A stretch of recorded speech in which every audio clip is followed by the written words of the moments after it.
Hi guys, Dama.K2 here. I am here with my friend James, and I'm going to show him some things in FTD today. Just give us a moment here to post some links, and we'll get started.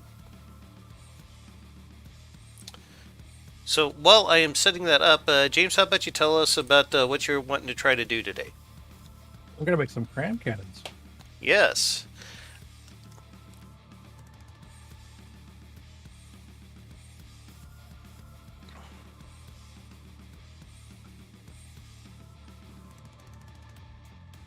I think we're going to start out with something small and simple, like a single barrel cram, and probably going to use 2D Tetris, because 3D Tetris would probably be a bit too advanced for this. Sounds good to me. Alright, so let me get this pulled up on my phone so I can monitor chat.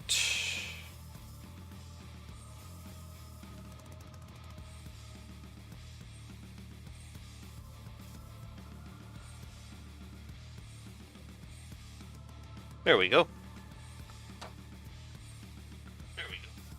Damn it, phone.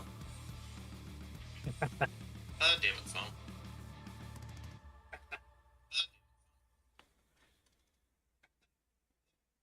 Stop it. Stop it. Oh, that's annoying. Oh, that's annoying. Oh, that's annoying.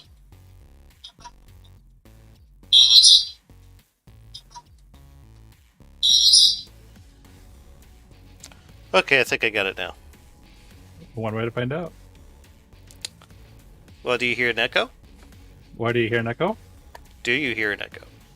Not anymore. Alright. Anyway, sorry about that, folks. So, crams, what do you know about them? Let's I start know there. they are basically oversized guns. You're not wrong. Okay, so first we're going to need to start with a turret block. Actually, let me just show you the basic premise of how they work first.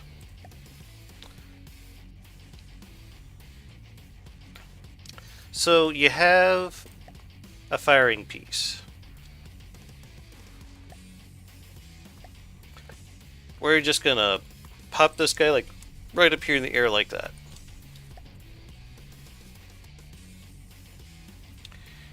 And the idea behind this is you take 6-way connectors and you add in these packers here. Oops, I got that backwards. And then to the packers, you attach whatever kind of pellets you want. These are the high explosive kind. And you can essentially attach the packers onto any side of your pellets that you want. You have the HE pellets, you have fragmentation pellets, you have hardener pellets, which turn your cram shells into armor penetrating. And you have EMP, which can be downright terrifying, kind of right now at the present time in the game. Let me put something underneath this so it's not like all purple, but there we go. So far, so good? I think so. Question? I may have some in a bit, but at the moment I think I'm kind of getting it. Okay. So with the cram cannon itself, it needs barrels. For right now, I'm just going to throw some elevation barrels on there, so that way you can elevate the turret. Or not elevate the turret, but the gun itself.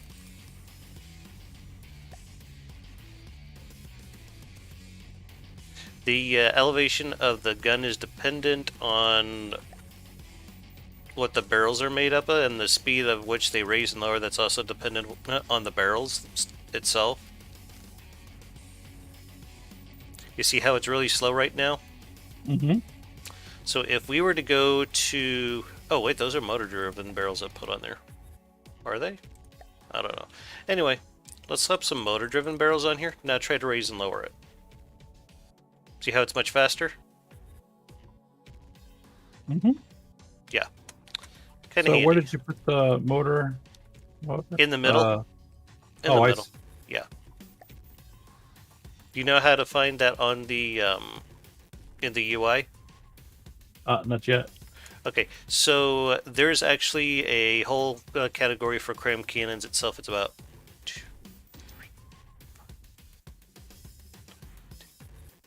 12 from the top, I believe. I'm trying to remember how to get back to that menu. B. B. Aha. So you have to be in build mode. Yes. You got it.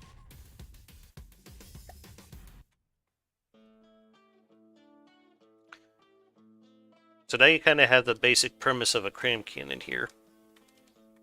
So let me show you some 2D Tetris.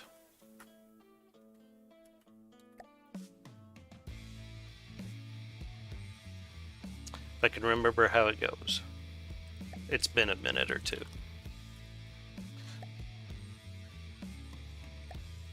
So you want to have as many of these packers here connected to the pellets as possible, like I was saying earlier. And this right here will give you up to, like, I think 4.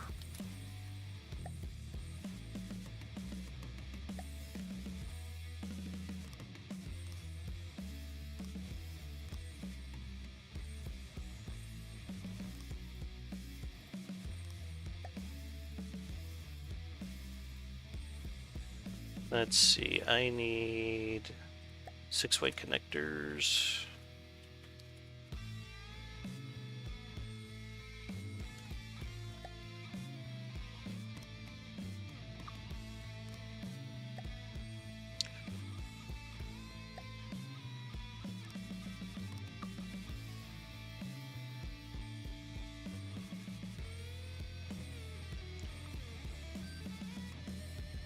So I think those are supposed to go like that, yeah. Can you kind of see what I'm doing here? The flat bits are the only way to connect to the 6-way connectors. That's, well, not the only way, but the preferred way.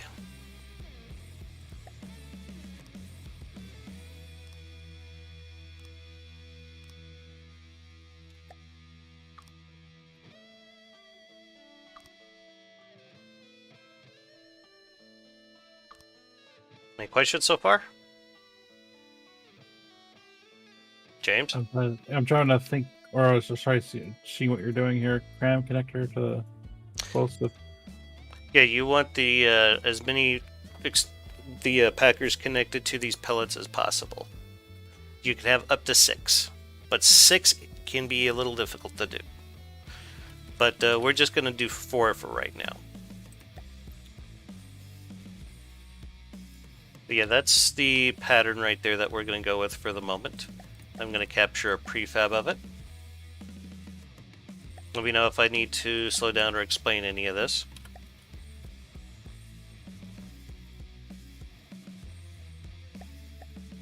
Let's see, I want... We're going to put down a turret. And we're going to drop some of our prefab on there. We'll go to about there with it. Oh, you can stack it. Yes. Back in the day, they used to call this cram cake. Because you could layer it like a cake. Cool, right? Mm-hmm. Let's see here. So we're going to drop this firing piece here on top.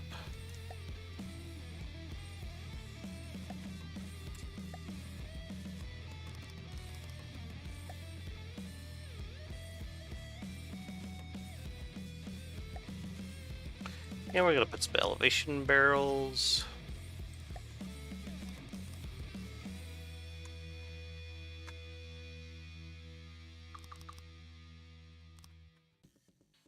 $75, that's probably pretty good.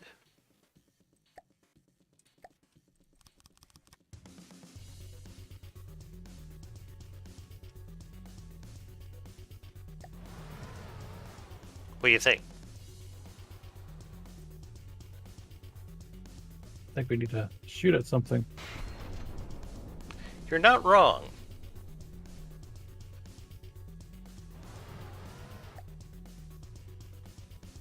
Okay, so it's already got a local weapon controller. You have to attach those to your turret within it. Well, not necessarily to the turret. I just like to do it for convenience, but they need to be at least one block within the turret, and they can't. That can't be diagonal. It has to be either left, right, up, or down.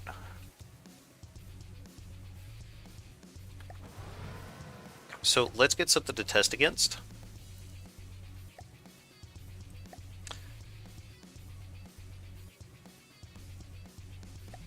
We'll get the Yeo Marauder. That poor Marauder. Yes.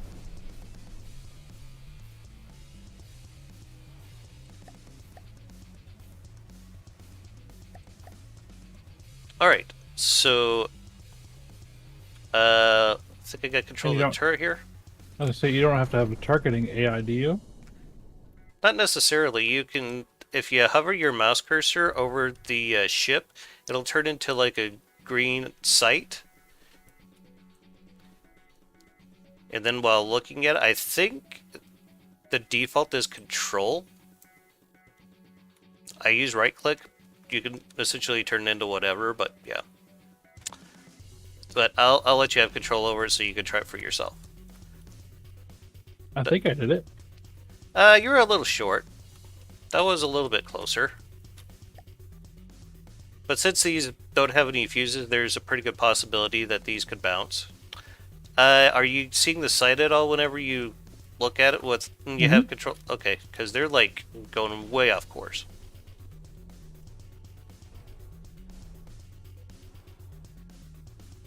Try zooming, or try flying your camera out there so you can make sure that it's like right on top of it. Look at my screen real quick, if you could, please. Yeah, I'm watching. Do you see what I'm talking about? The green crosshair? Mm-hmm. Yeah, that's what you need, but for some reason you're not hitting it.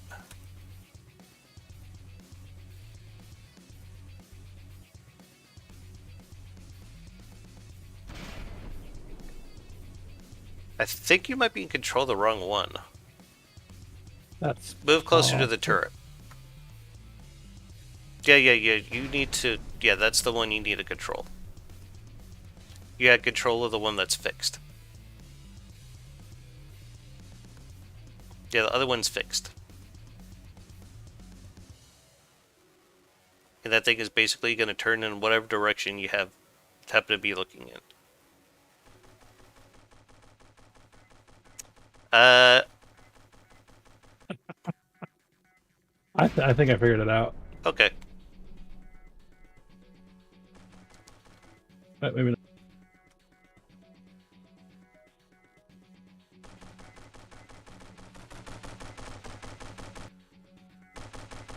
Why are you shooting at it?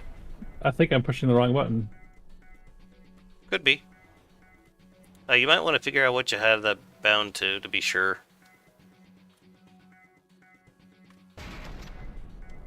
Hey, Right. I think that It's one. control. I think that one's gonna hit. Yep, very good. So that's how you would target something manually. You want to see if you could try to put together something like that? One more second. I got my binoculars on now. Okay. Does that make that easier? Much. I think you're a little over that time, but that's okay.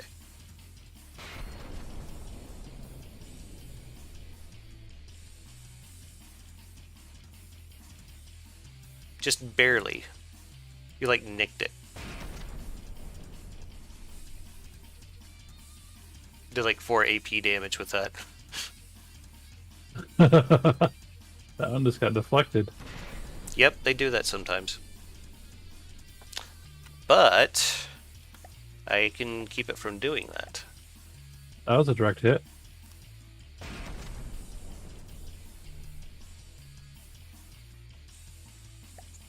There.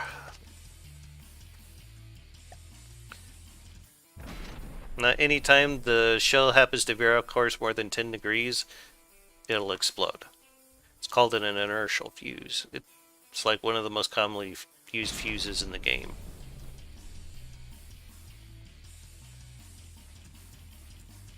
Oh yeah, you're hitting it pretty consistently. That's good. So do you think you could try building one of these cannons? We can find out. Okay. Well, you're going to need a turret base first. Do you know how to get to those? Let's find out. Let me move over here. Yep. Make sure that you're staring at the floor when you hit B, because if you're staring at the turret, you're going to be building on the turret.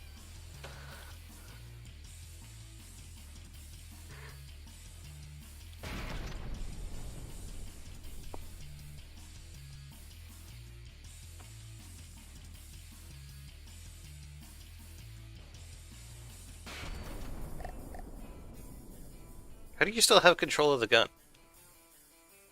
I have no idea. No, you're not controlling it. Never mind. I think that's the AI doing it.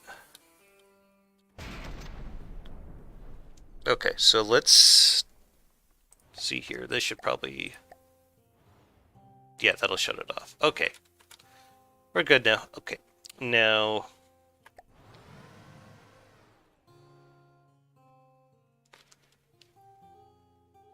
do you need help finding the turret blocks?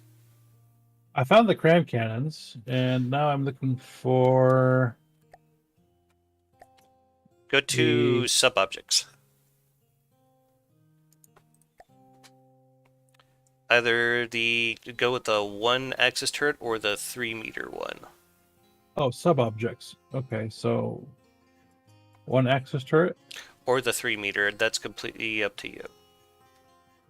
The bigger ones just spin faster and have more durability. Okay, where'd you place it? Okay, good. And you even have it set in the right direction. Very good. Okay. So you see how it's a little bit bigger on one side? Yeah, there's a flat top on one of the sides, yeah. Yeah, that is the front direction of the turret block itself. Okay. All of them have that, from the smallest to the biggest. They'll just look a little bit different in between. So now, let's put a local weapon controller on there. Do you need help finding that? That is that still under the... no, that's different. No, that would be under the AI.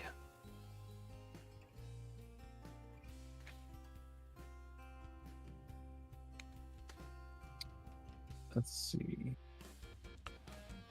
Do we want the all-in-one, or... Yes. You might want to put that onto the side of the turret. It doesn't matter where exactly, but for our purposes, you'll probably want to put it on like the side of the turret block. Hello, Clint. How you doing? We're going to be showing my buddy here, James, how to do some stuff at FTD. Okay, very good. You got the local weapon controller on there. So, how about you try putting a cram cannon on there now?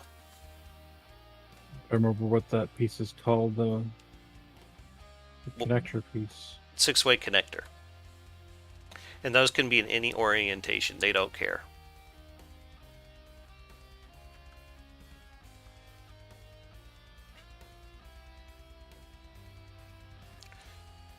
Meanwhile, I'm going to get rid of that enemy ship out there.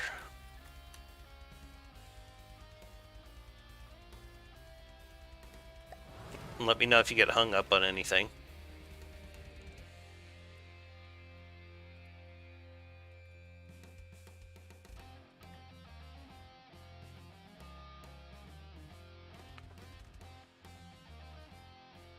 Waiting to get ready for work. So it's like you got a similar schedule to my own. I don't like the evening shifts myself. Oh, you're going with armor piercing? Okay. Then I need payload compactors, don't I? No. We'll get to those later. Or packers. You need the Packers. I think that's that, right? Yes, you... Excuse me, folks. Got a bit of a cold here. You want the flat end of the Packer to be facing the 6-way connector in the middle.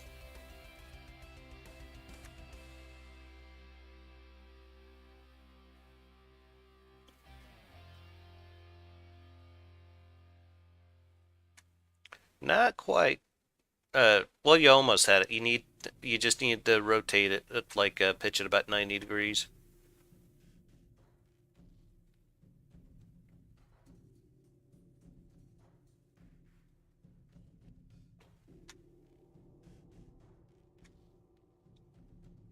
Not quite yet. Do you know how to turn the blocks? Yeah, I do. I'm just trying to remember which way. You say the flat needs to go against the Yes. packer? Yes. Let me pull it up so I can show you what it should be looking like. It's kind of hard to describe. Like that. So it should look like this. You see how, Oh. yeah, you see how it's got like the four little claws on the end of it? Those need to be facing towards the Out. pellet backs. And Oh. the flat bit needs to be connected directly to the six-way connector. Got it?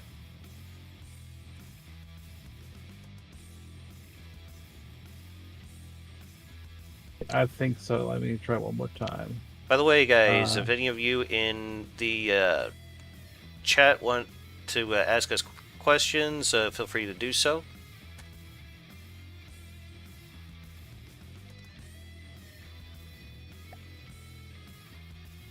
I should mention that I can do cram. It's just not my primary specialty, but I do know enough of the basics to get by.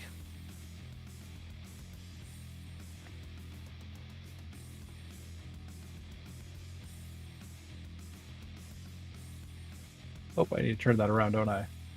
Yep.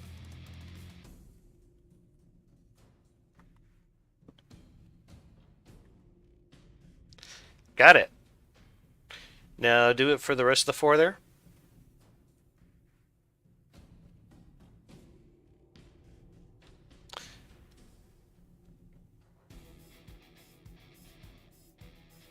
You make it look so easy.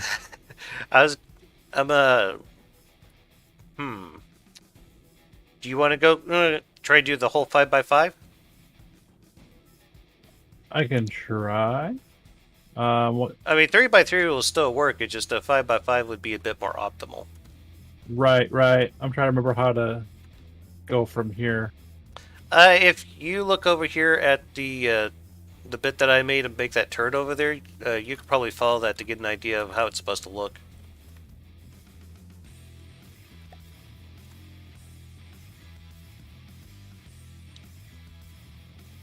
Okay, so I need a cram connector. Yeah, six-way connectors. Don't forget I got an example over here that you can cheat off of if you need to.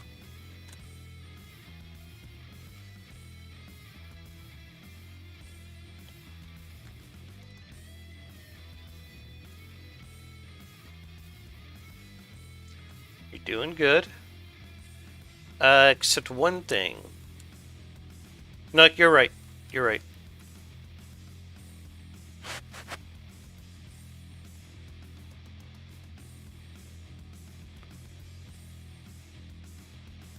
Though I think I may have fudged on the way the connections work on the top of the cannon here, but it's an easy fix. Also, just a hint here. If stuff is red, that means it's not connected up correctly, but if it's blue, that means it is.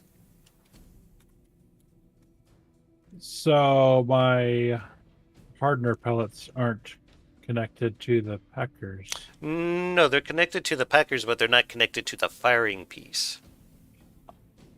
That's what they're bitching about. So I need a firing thing whenever we're done. Then that should Yes. work. Yes. Okay.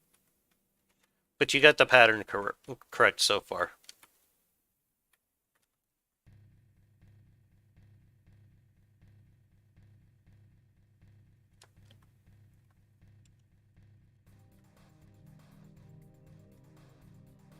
Okay, I think I see what I was doing. Mind your way. Nope. Is that right? Yes. Very good. Now, can I show you something real quick? Yeah, sure.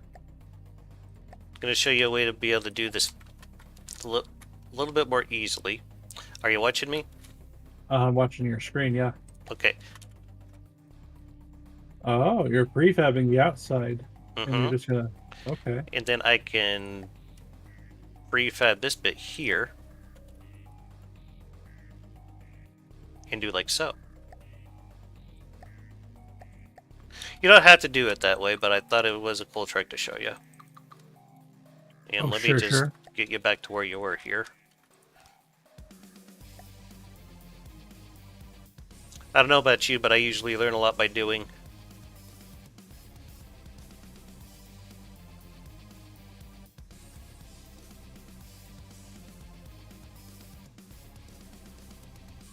Very good. You got the orientation right. I'm smart, I swear. He really is, folks. You should see him play Factario. There, our roles are kind of reversed. I'm the noob and he's the guru. Alright, so I imagine you're wanting to make that taller, so... Yeah, I would like to remember how to do prefab. Okay, so you're in build mode, then you go to... prefab mode? Yes. And then it will give you a box, probably nothing in it. Yeah, like a 1x1. Okay, so you want to make the width 5 and the length 5. You can do that by clicking the plus and minus buttons on the left and right sides. Okay, how do I release the mouse from the camera? Release the mouse. Excuse me. Middle button. Yeah. Excuse me, what's the way to deal with this?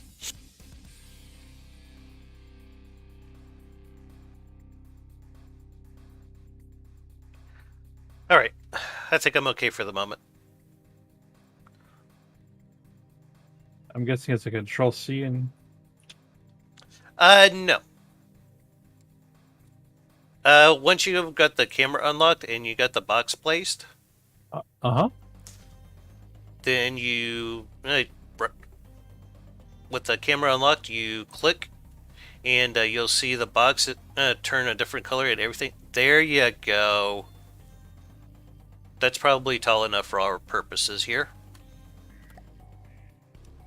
Okay, so basically what you got here is you have what's essentially at the moment 4 different crayons. Or, no, you have 5 different, but we wanted to bring that all into one.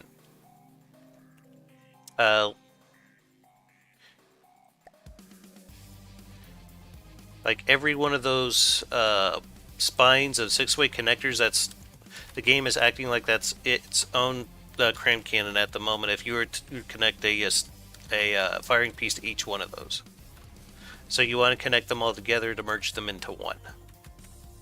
You almost had it.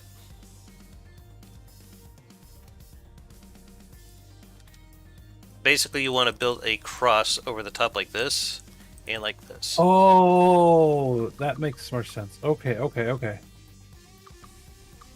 So I'll leave you to it.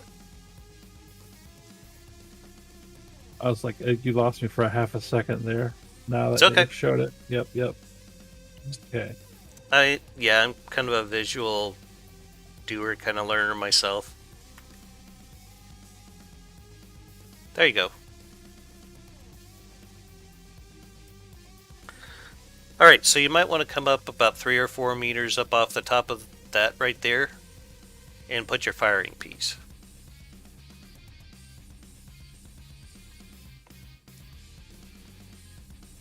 Your firing piece, it's sitting on its side is the only thing. Oh, wow, you have a really good vision there. Nope, just play this too goddamn much.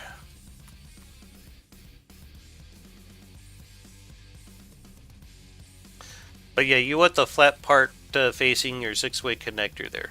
The flat part determines which way up and down it's going to be able to move. If you put it there on its side, it would be able to swing really wide left and right, but it wouldn't be able to go very far up and down. Am I making sense?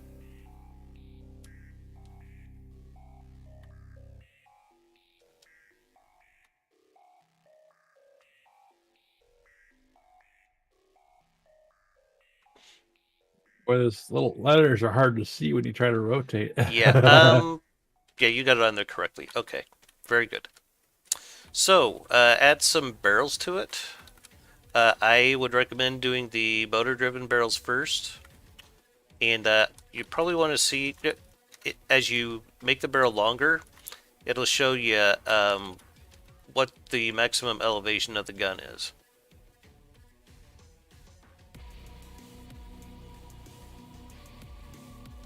Is that the right one? Yeah, you could use that one if you want. It doesn't necessarily have to be that one, but yeah, you could use that. Got a azimuth of 35 and a barrel elevation of 35. Okay, keep going. You're probably going to need some elevation barrels here.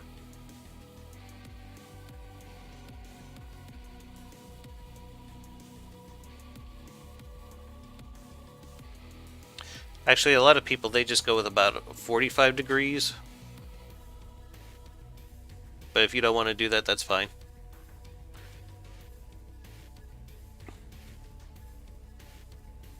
Trying to make it look nice? I'm going to poke it again. You're fine.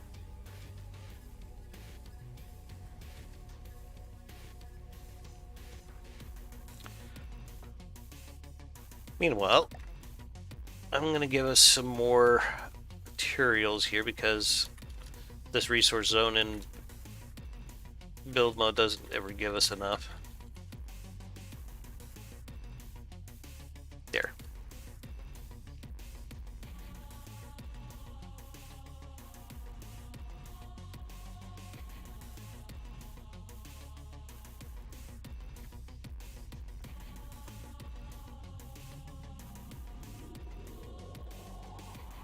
That's interesting. Does that work? Oh yeah, it should. And you got the max barrel elevation, so I think you're just fine. I'm going to try taking control of it here, just to see how well it moves.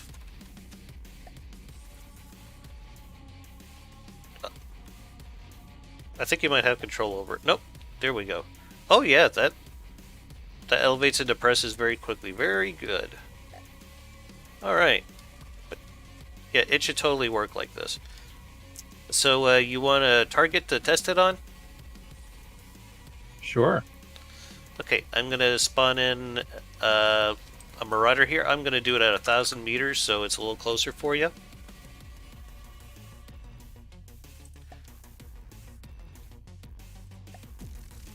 And I'm going to turn off its AI, so it'll be shooting back at us. And that Marauder's directly north of us. Now the shell is probably going to react a little bit differently than the last time because you're using armor piercing and not HE. I think you kind of missed there, but you just fell a little bit short. That's fine. Yeah, when you use AP shells, they dig into the whatever you're shooting at before they either disintegrate or explode or whatever it is you're wanting them to do. This is like useful if you want to make a shell that will like penetrate into whatever it is that you're shooting at and exploding where it causes a ton of internal damage. Sure. But yeah, you're definitely hitting it. It's just taking off a few blocks at a time is the only thing because you're using AP. Now, I want to show you something really cool that I think you're going to like.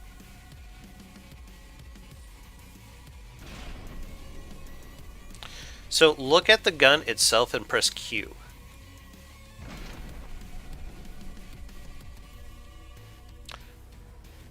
Now, while you're in there, you can go to Reconfigure Loadout. And you can change it to whatever one of those that you want, or you can set a certain percentage. Oh, so you don't have to remake it. No, you do not. Ooh. Usually I like to go with like 80% hardener pellets and like 20% HE.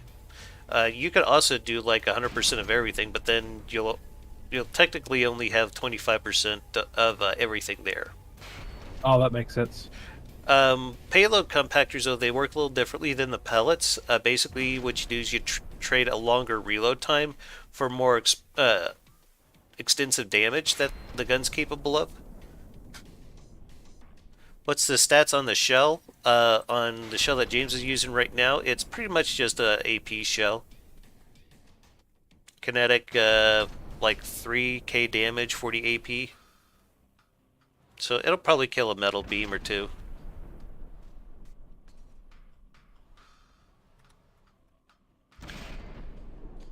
But yeah, if you want to try switching that over to HE or Frag or whatever, you could do so from that menu. Completely up to you. Do I apply to cannons or to apply to turret? Apply to turret. If you do apply to cannons, then that will be all the other crane cannons on this platform. Okay.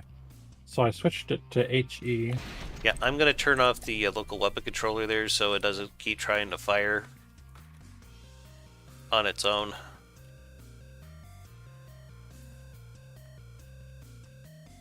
Now, if you look at my cram cannon versus yours, the kinetic damage is a lot smaller.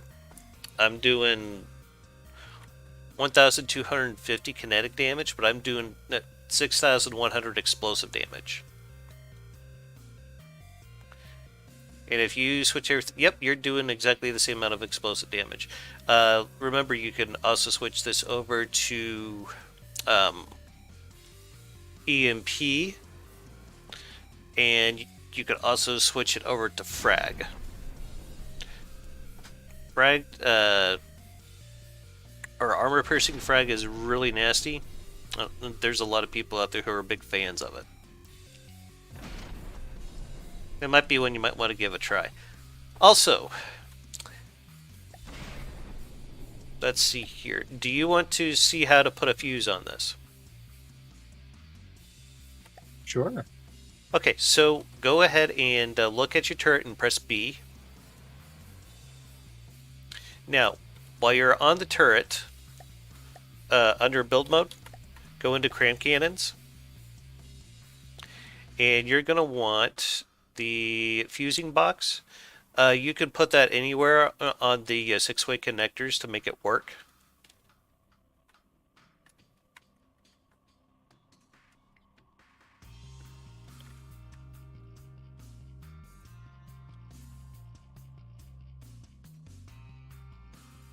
Yeah, that'll do just fine. We may need to move it later, but for what we're doing right now, it's completely fine. So while you got that on there, press Q. And you should see all kinds of different options here. Oh. Are you familiar with how hollow points work? I think so. Bees basically kind of act the same way. They will flatten out after they hit the target and do more damage over a wider area. Okay. Now the next one on, well, the hollow points, they'll also explode on impact, so it's almost like using an inertial fuse with them. Let's see here. We also got altitude fuses, where you could set the cram shells to explode above or below certain altitudes. You would need a laser targeter for that, but it's actually pretty useful. Time from launch, that's basically like making a shell that's designed to burst in the air. I already explained the inertial fuse a bit, but I'll go over it again real quick. You can use those to make a shells, or keep your shells from bouncing off things. If the shell bounces away at an angle that's more extreme than 10 degrees, it'll automatically explode. Sometimes I like to set them for 20 degrees because a lot of times your shells will skip on the water while they're coming towards the target, especially if it's trying to aim for something below the water line and just blow up and be wasted on it. Yeah, it's kind of sucks. Let's see here. Pin depth. Basically, the game is looking at X number of blocks that the shell is going to go through before it detonates. And time from first impact, I think that's pretty self-explanatory there, but yeah, from the moment that the shell impacts its target to whatever time that you set it there, it will explode, or whatever it is that you have it set up to do. Sure. So, any questions on any of those? Pretty simple. Yep. Now, we get into making the bigger guns. So I'm going to go back over to mine real quick that I built earlier. Now watch the barrel of my gun here. Okay. You see how it's slowly getting bigger? Yeah. Yeah, you use gauge increasers to do that. And right now it's at 1600 millimeter.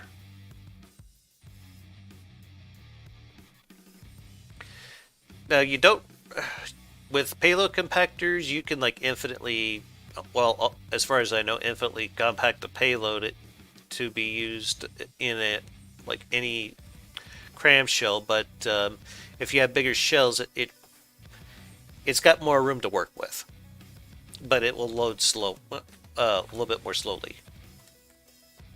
Am I making sense? Yeah, that makes sense. Okay. So it's do you want to balancing trade-off? Yes. Do you want to try adding some the gauge increasers to this? Sure.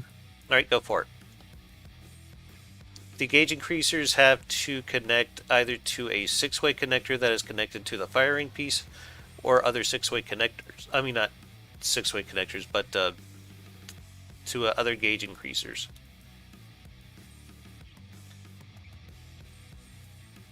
They actually have a really good armor value, and a lot of people use them as armor for the top of the turret.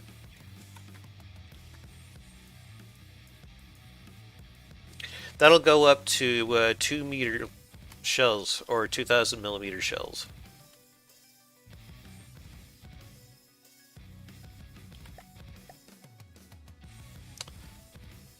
Can you connect them to a cram? Yeah, you can do the cram connector, right? Where? Oh, you can... yeah. That's what you're connecting to begin with, though. But yeah.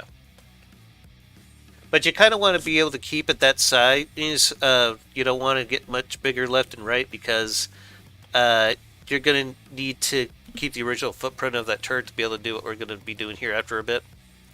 But if you're just playing around with it, that's fine. Oh yeah, I'm just playing. But yeah, getting up to a 2,000 millimeter cram is pretty easy to do. And now that you have the barrel as big as you could get it, you went from about 6,000 damage to 21,240 damage. Pretty significant jump in damage there. And you have 5,000 base kinetic damage. Oh, boom.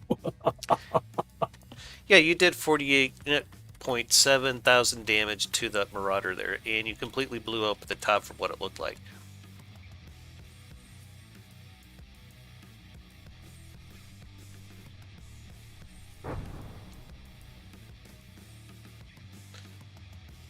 And that's what we call block confetti. I just turned the ship into a piñata. Pretty much.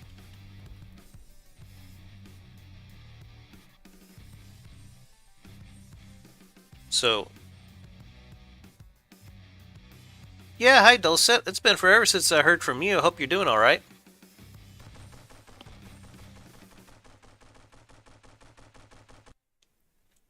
All right, so do we want to try to put it into a boat? Sure. Okay. So we can just copy it into a prefab, can't we? You don't want to. Well, you can do a prefab, but you'll have to put down a new turret base. Oh, I see what you're saying. But if you saved it as a sub-object, then you can just paste it however the hell you want, wherever the hell you want. Well, it's simple enough that we can just rebuild it. Yeah. Well, trying to figure out how I want to show you how to do this part. So I think we'll go with like a metal hull. Yeah, I'm just going to build it on the platform here so you can watch me do it. Okay. By the way, they'll set, this is my friend James. I think you guys have met before. But I am showing him how to do cram cannons and some very basic boat building. Okay, so we're going to go something fairly simple here. basically I'm starting the bottom of the the, the bow here, and I kind of want to make like a gradual curve with it. And I'll show you how to do that. So we want this to be about as tall as your turret.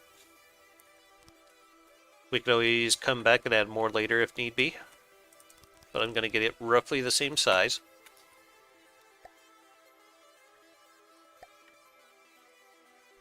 Oops.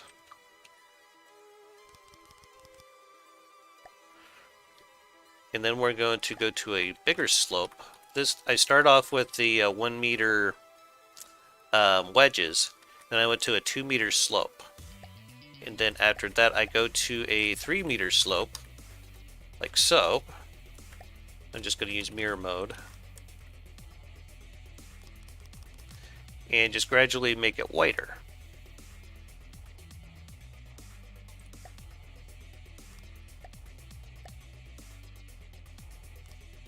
Kind of see how I'm doing that there and how it looks like a little round on the front there? Mm-hmm.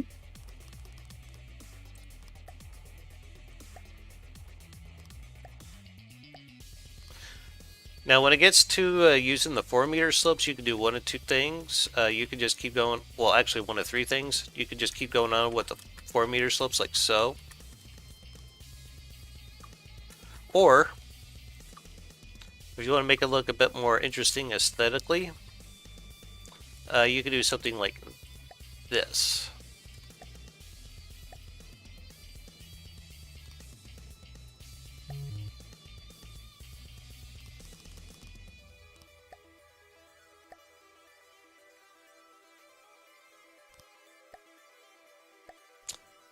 And then you go and you make the straight bit like 2 meters more wider. And you just keep going and going like that. And you can end up with some very interesting hole shapes.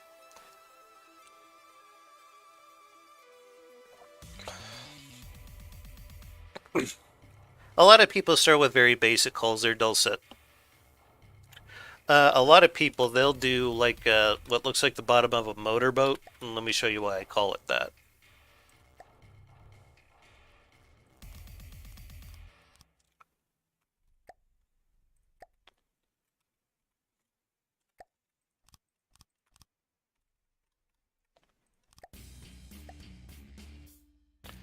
And everyone, and I do mean everyone, has done it this way.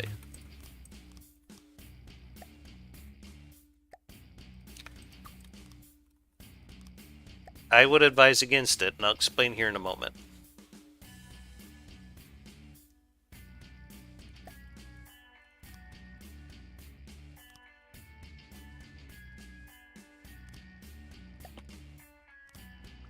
Right, you see why that looks like the bottom of a motorboat there, James? Mm-hmm. Yeah. It's pretty pointy. Yeah, the problem with this is, unlike the bow that we just did, is that the amount of air versus blocks, it's not going to stay the same, and as you get closer and closer to the end here, you're getting less air per amount of blocks, which basically means that it's going to lose buoyancy here in the front and make it very front heavy, and that part is actually going to tip down into the water. Does that make sense at all? It actually does, because that looks like it's a lot, more air, and it's not hitting the waters, therefore it's got to go somewhere. Yep.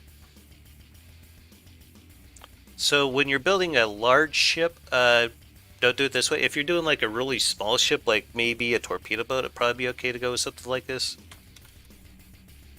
But you want to be more of a cargo-ish like ship design.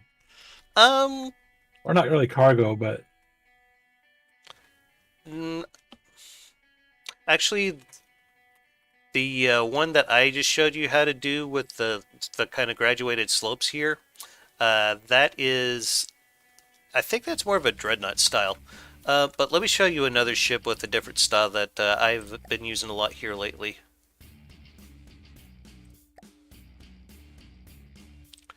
This is for a very, very quick scouting cruiser.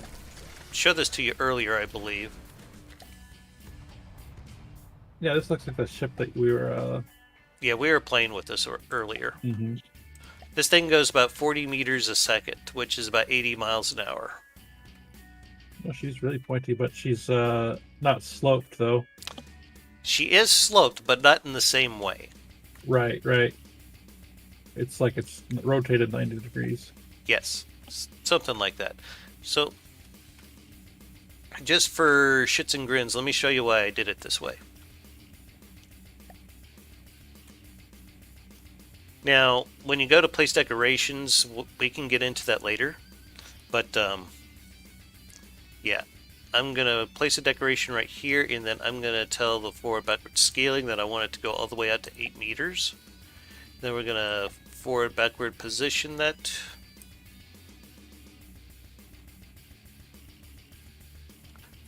I think that's correct.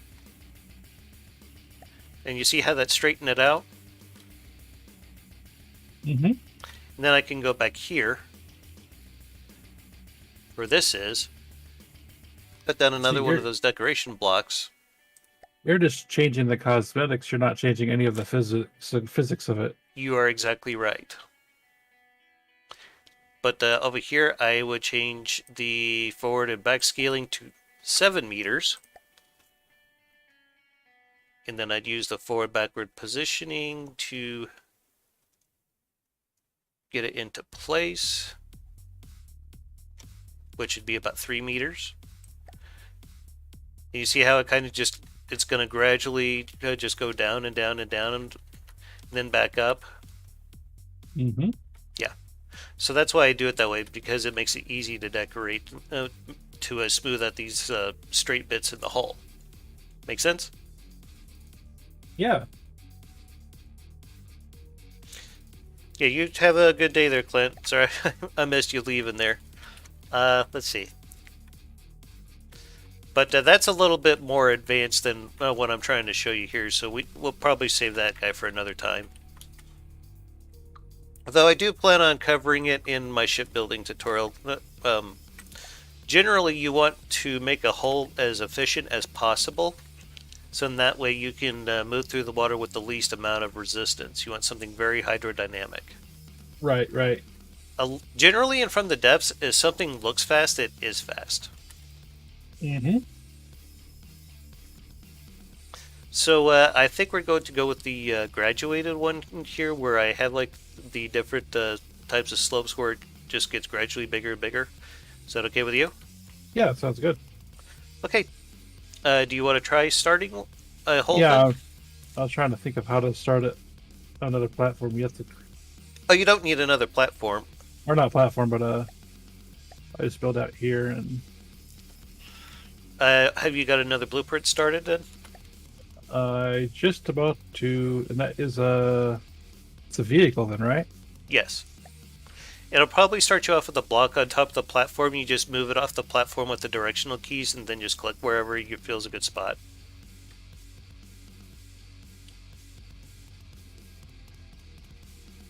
And how do I freeze it back in air again? Caps lock. Thank you. Where's it at? Oh, I see it. I see it. Yeah, that's a potential problem I forgot about. Yep, you have to build a lot of crap on it before. Yep, I remember that. Yeah, you might want to try to just throw some together real quick. Just add a ton of blocks to it. I think it needs like a minimum of 12 or 15. I can't remember off the top of my head. They should fix that so that doesn't happen. I think it's an optimization thing, honestly. Yeah. But if you're trying to build something in multiplayer, yeah, if it were like maybe like a 20-second timer, I could probably be better off with it.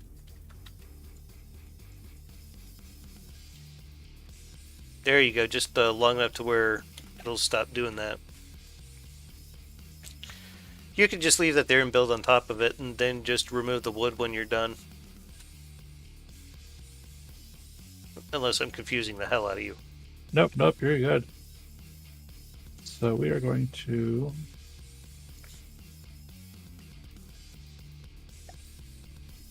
Oh, you probably want some measurements for the turret here, just so you know how deep to build it. For this, we're just going to have the turret basically sitting on the bottom of the hull.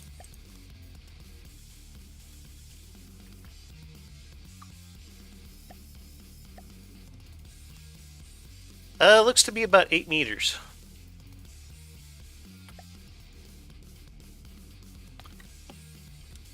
By the way, Dulcet, I am working on a shipbuilding tutorial series. I think there's going to be some material in there that you'll probably find very useful, I hope. Actually, I'll do you guys one better.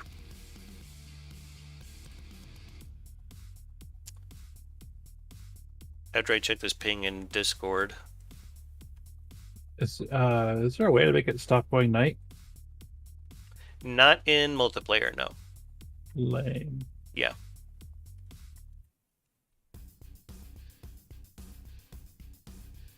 So anyway, I'm going to put links to part 1 and part 2 of that boat building series. I haven't completely released them just yet. I just have them up on YouTube as unlisted right now, and I'm kind of waiting until like the whole series is complete before I release them all. So that way people can just jump to whatever part they want.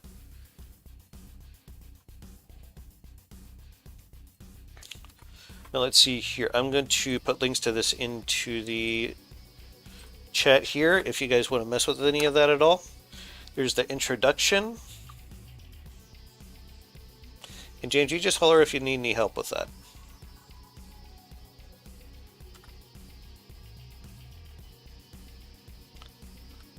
Now, so far what I have covered in this tutorial series is what I'm going to build, why I am building it, and what type of shell I'm going to use, and why I'm choosing the shell, stuff like that. So I haven't gotten too far into it. I have recorded the part 3 for it, but I haven't had a chance to edit it down at all, so it's going to be a little bit before that shows up.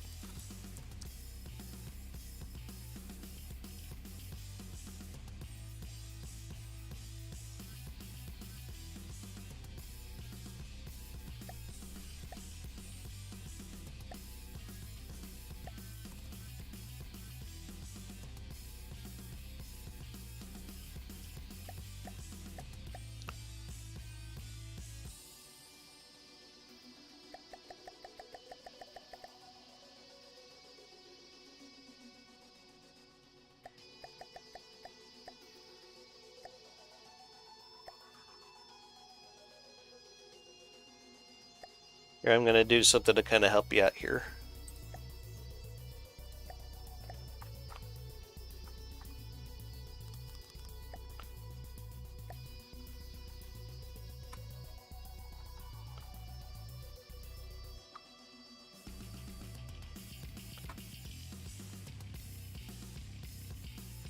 Just so you can see what you're trying to replicate a little bit easier there, or if you just want to kind of see how I did it, I mean.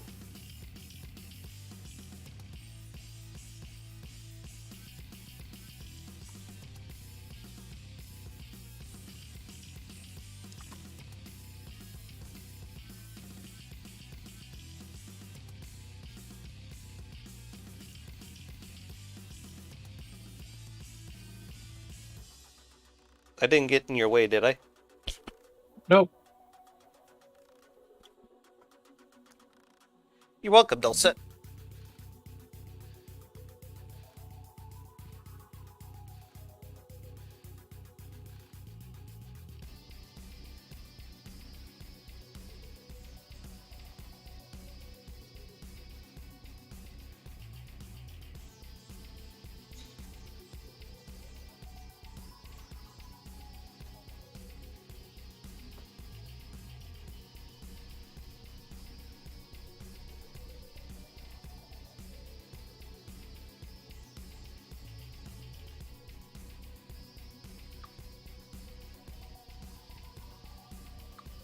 Oh, got those flipped upside down.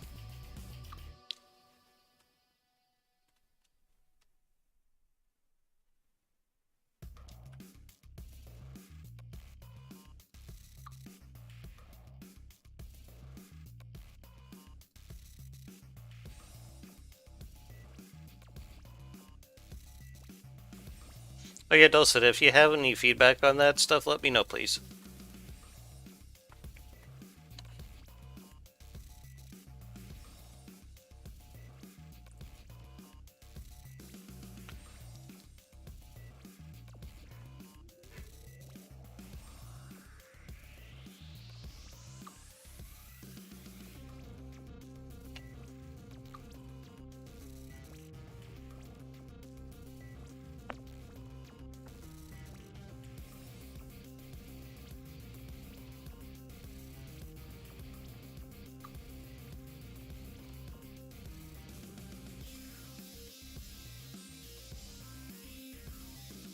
Oops.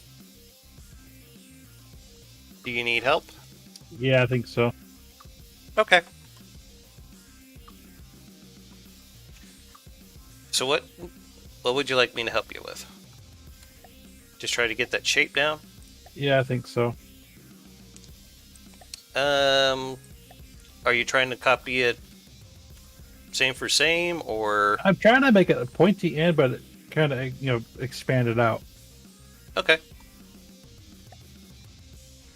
If you want it to look good, you might want to go with a 2-meter wedge instead, and then just use Okay. 4-meter slopes. It'll look like they belong together a bit better.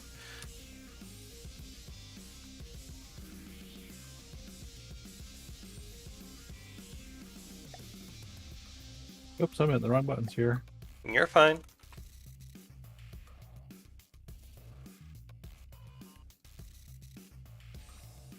I'm sure once I play more with the...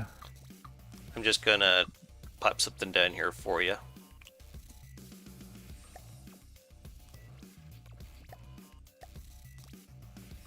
Is that kind of more what you're looking for? I'll take that as a yes. Yep, that's it. Okay. Then you can just kind of keep slowly coming back with the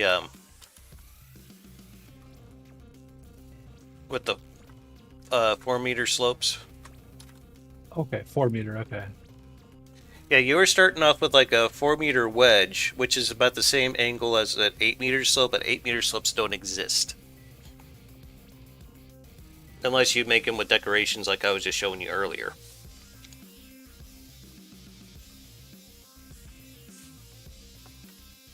Then, let's see here. If it's okay with you, I'm going to dock what you're building on here to the what you're working on. So that way, if you press or if you happen to press caps lock, it won't go anywhere. Sure.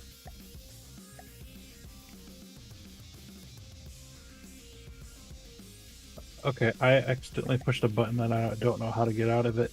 I What button? went into transitions and now I'm in the subfolder of transitions. How do I go back? That's actually really easy. You'll see that. Oh, that little X. I didn't want to push yes. that X. Yeah, that'll Okay. take you right back. I didn't want to push it because I didn't want to delete anything. No, I won't delete anything. A lot of people struggle with the UI on this. So don't feel too bad.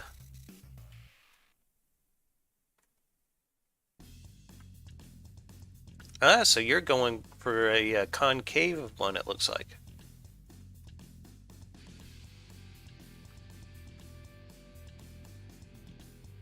Interesting.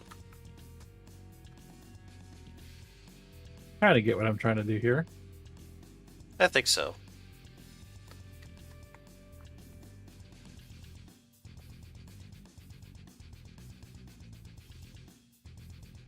Now remember, your turret is at least 8 meters tall, and you're probably going to want an extra, for this, probably like an extra 3 to 4 meters on either side, so that way you can put some armor around it. So the turret itself is 5 meters wide, and if we were to add another 8 meters to it so you have some armor, that would be 13 meters wide.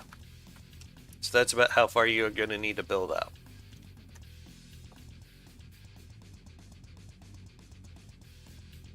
Am I making sense? I think so. So I need taller. You're going to need it to be at least 8 meters from the bottom of the top part of your hole. Right now, it looks to be like about 6. Yeah, 6 So one meters. more. You need it to come up 2 more meters, I think. So 2 more high. Yeah. Of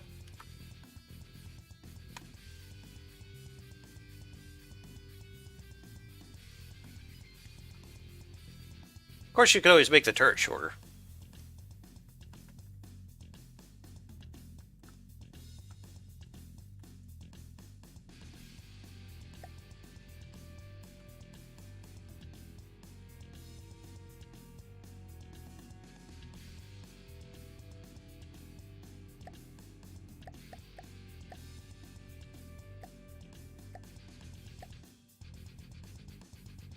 Okay, I may need a second here. You're fine. I'm trying to prefab it.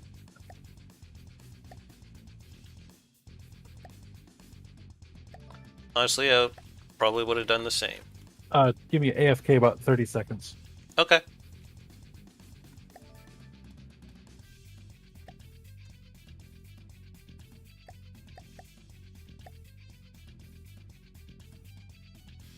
And I'm just going to decorate this. Back. Oh, that was quick. Okay.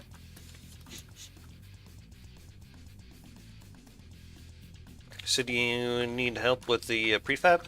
I have it boxed in, and I need to capture it. Yes. So I got it captured. Mm-hmm. So now how do I paste it? You can move it up and down, left and right, using the direction keys like you were controlling Rambot earlier. Or Yep, like yep. yeah. At that point, it's just like placing any other block. Okay, I must be doing something wrong. If you want, you could strain me so I could see what the hell you're doing. Yeah. Let me push that button.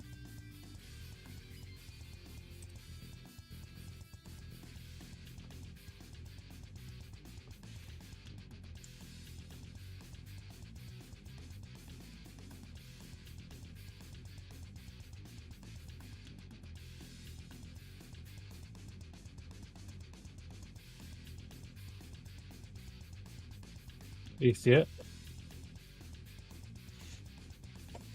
Sorry, I thought my box had tested me. Hold on. Do you have it lined up with the rest? It looks like it. Okay. So, click the mouse button. I am. Okay. Then you need to click the middle mouse button, then the mouse button. There you go. Very good. That's probably tall enough now.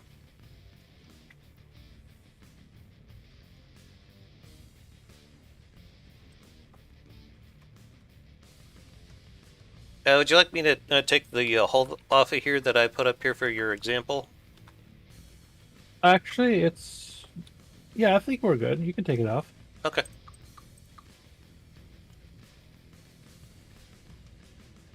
By the way, if you happen to fudge something, you can hit Control Z to undo it. Oh, prefab makes it a little easier. I know, right?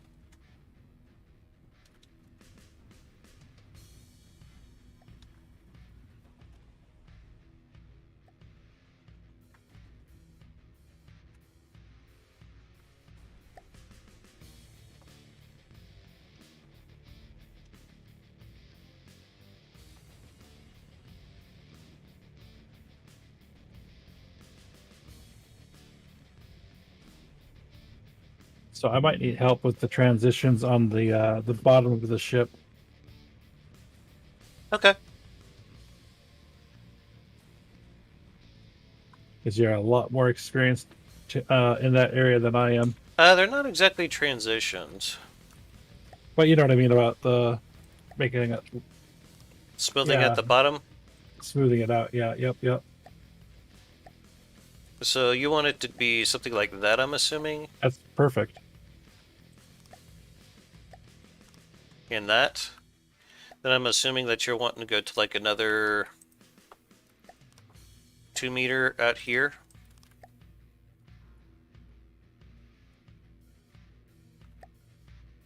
Yeah, I think so. Make it one more wide. Or do you think that it needs to be wider? Probably needs to be a bit wider. I think you're going to need at least 13 meters in width.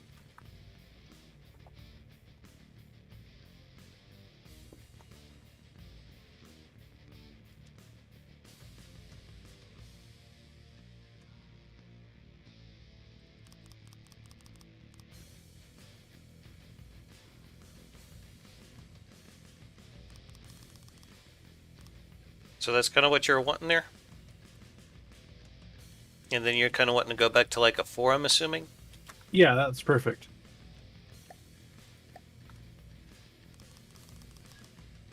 If you want me to stop, I will.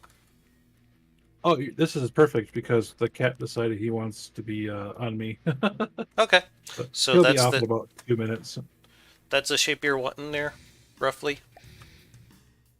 Yeah, yeah.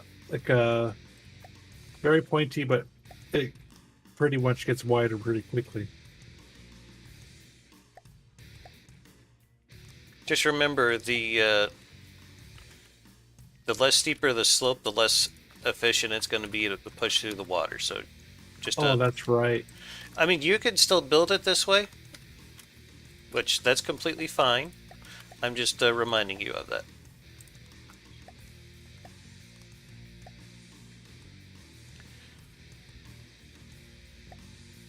But I think I may see a way to do this just a little bit more interesting.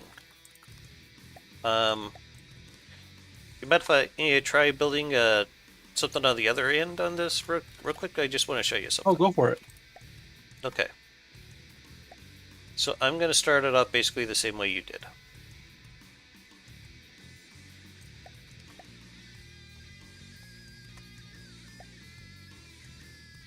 Like so. A lot of times it's just easier to grab a block that's already placed than to go through the menu and find it. You just hover over it, press R. And that'll re-equip the block that you had.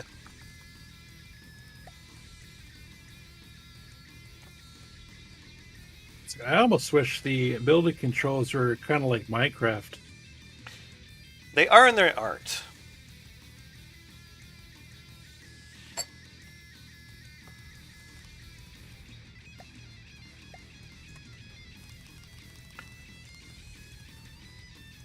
Now you forgot about one slope in particular, and that's the 3 meter. Oh, sure, sure.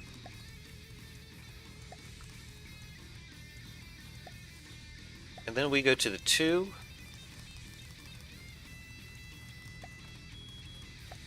Yeah, that looks way better than what I was trying to think of.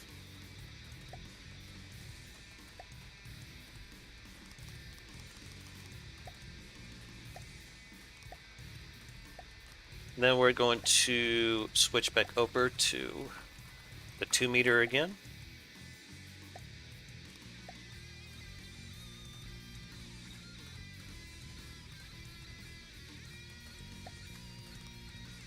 Uh-oh. Morty may be staying a little bit longer. He's making biscuits. Uh-oh. Well, let me try to show you what this is, or the end product is supposed to look like here.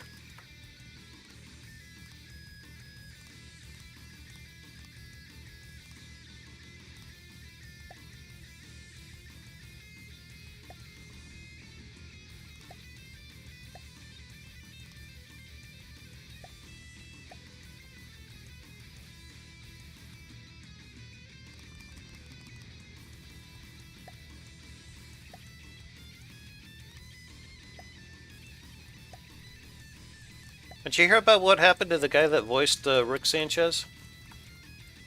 Yes. Allegations. Mm-hmm. And that's what it would look like. Yeah, that's so pretty. Let me just get a quick measurement of it. That is... Yeah, that's 13 meters. You can use this one if you want. Or if you want to keep trying with yours, that's okay too. I just thought you'd want to see how it would look this way.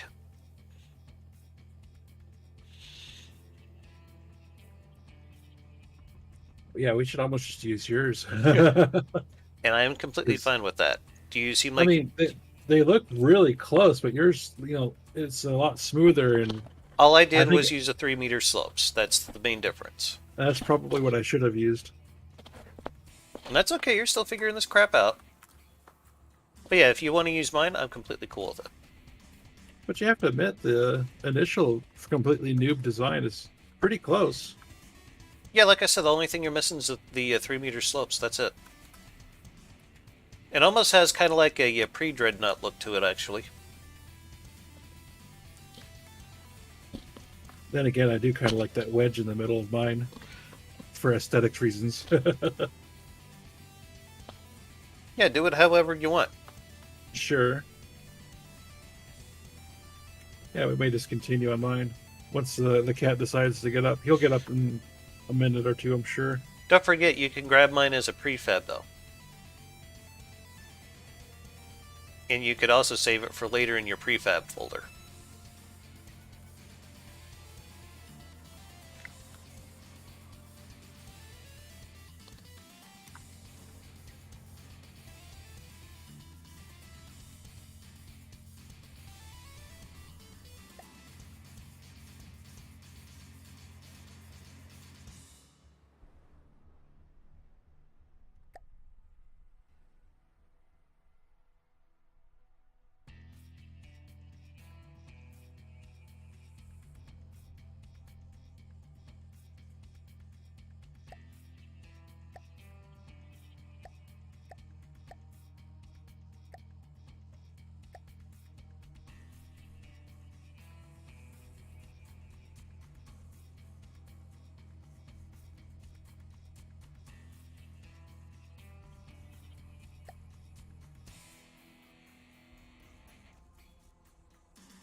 I believe Dama was talking about the Rick Sanchez allegations. Yeah, his name is Justin Rowland, I believe. That is right. I just couldn't think of his name right off the top of my head, but if someone mentioned it, I would have instantly know if it's right or not.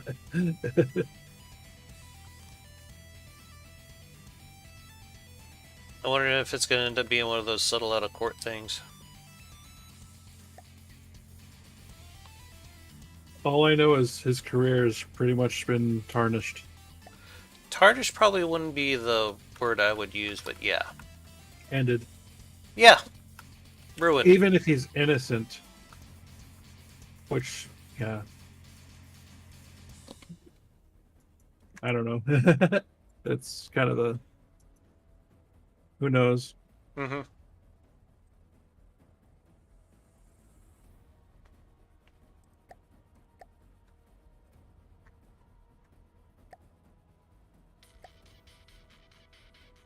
Yeah, what's sad is that show is one of my favorite shows of all time. I know. I'd argue it's better than South Park. Mm-hmm.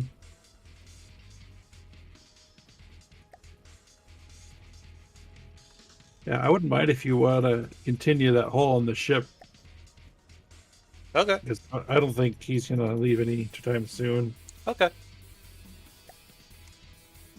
I definitely need to inherit, see if I can get him reacquainted to the cat bed or something. So you got a cat bed like I do for Deuce? I do, but it's in the other room. Hope you got room on top of your desk for it. Oh, I do. I just got to make room for it.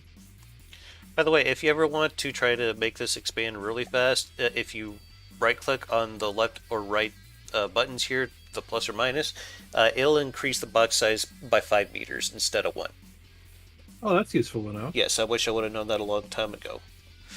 It used to be back in the day you could just like type it in by hand, but I was going to say, I don't understand why you can't type it in.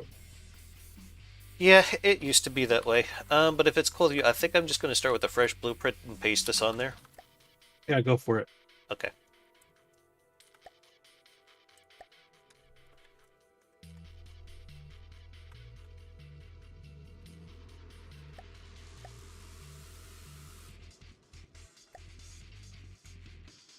I'll make sure it's facing the right way first. I think one of the reasons why he's really enjoying all these pets is whenever I'm talking, I think he likes the vibration of my talking. Actually, I have heard some interesting stuff about cat purring. Apparently, can extend your life. Absolutely. It helps with your anxiety and stress. And there's got some healing properties to it, too. Hello, Dulcet. I haven't heard from you in forever. How the hell you doing, bud? More or less okay. Okay. I'm busy in real life. I figured it had to be something like that. The stream broke up at the point. Some guy who voiced something. Oh yeah, there? Justin Rowland. We're talking about the guy that voices Rick in Rick and Morty. Okay. It's one of those cartoon shows that has a lot of adult content that's a bit of an acquired taste. I know the show. Okay. So, what happened with him? He has been accused of falsely imprisoning someone and sexually assaulting them, I believe it was, James? You're exactly right. Oh, damn. Yeah. Like that guy from pretty serious. I think Austria, the Fritzl guy. Yeah, you Europeans are into some kinky shit, you know that? Excuse me. European cops maybe work a little bit better than the American ones, but don't forget about all your serial killers. You got those all around the world. And mass shooters. You forgot about the... Well, I guess they're technically serial killers at that point too, aren't they? Mm-hmm. Well, how often have you really thought about, I'm gonna break his neck towards your boss or somebody else, but not acted upon it because you got a better impulse control? Everybody has that at one point or another, but we just don't act on it.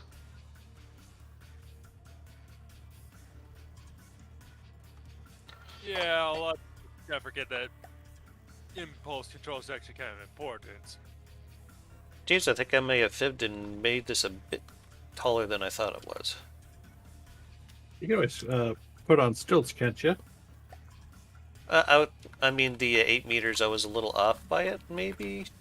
No, that's right. I can make this work. I'm gonna say that looks right. So we can put some of these around here, give it a nice run and make it look like it's separated from the... Oh, those are just designer blocks. Okay. Appliques, actually they are one of the counters to using high explosive anti-tank rounds. But they, excuse me, a lot of people also use them aesthetically like I'm doing here.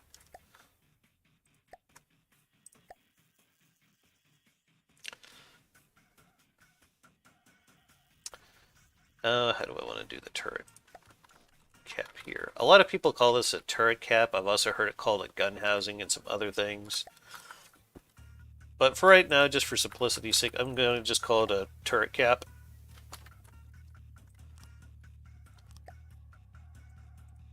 Because I don't have such a compulsion for being exact.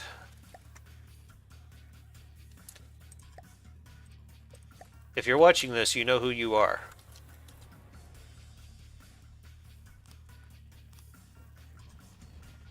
Wasn't me. Nope.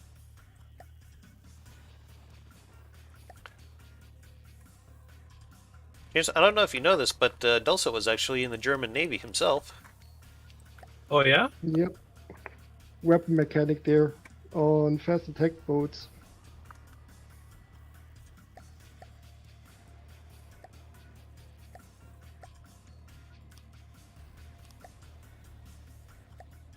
So little else than a glorified grease monkey. I wonder if Germany has anything similar to the ASVAB like we got here in the United States. Basically, it's a test that they use for testing people's aptitude in certain areas that the military might find useful. Mine was They do that in mechanical the stuff. initial. They do that in the initial testing. They have some high school education stuff that they ask you, then such logical stuff like if you turn this gear this way, and at the end, Yep, that sounds which exactly way like the one I is took. that gonna turn, and then they also test you if you're able to do Morse code. They give you like 10 minutes to learn a few of the letters in Morse code, and then they start not by sound but optical, because Morse code on C is used with rapid fire flashlight. Yeah, I know I what don't you're know the talking proper about. English name for it. No, flashlight, that sounds correctly. I think they're also called fog lamps or fog lights. I don't know the proper word for it, but It's like those it's big lights basically that a sit on the shutter. stand. No, they can be handheld, but the big ones can be installed too. They have something like shutters before them, so the lamp is always burning, and you open the shutters and close them very rapidly to replicate the Morse code. Right, We I call know what it you're talking about. I don't know what the proper name for Lichtmausen. it is either. German translation of the German term would be light Morse because of using lights for the Morse. So No, that makes sense. yeah, we get evaluated, of course, and depending on that and your physical abilities, they grade you for that too. Even go as far as to grab you in the crotch and everything. And they say you're good for this, you're good for that, and then it's up to you. Either you swallow whatever they serve you when you're a drafty, or you take a look at the list, what's possible, and try to be selective. And they try to follow it if there's demand in those fields, but it's not guaranteed. And they wanted to put me to the pioneers because my original learn job is plumbing, and all my Gesellen, which is like, ooh. So you done some turd chasing too, huh? Turd chasing. Well, You said plumbing is more plumbing. than that in Germany. Yeah, but it's also the heating of homes and the whole water supply, Right. and basically everything that has something to do with a pipe. We don't Giggity. use septic tanks over in Germany. For the most part, it's all going into the canalization. Okay. James, I'm going to give you a little bit of armor in this thing. I'm using what's called a metal and alloy composite. Then I'm going to put a barbette around this. Like so. And that'll help your turret to resist some damage. Make it look so easy. Ever since I was a kid, I've been able to kind of see these kind of things in my head and kind of do whatever I need to do with them before I could actually put them into reality. You should see me back when I was in doing AutoCAD in high school. Oh, sure. Love playing around in AutoCAD. And there we go. That's it. That looks awesome. Yeah. That's a really big gun to ship ratio. A bit, yes. It'll definitely take some damage, though. It's got some spaced armor there, so you got a little bit of protection against Hessian heat.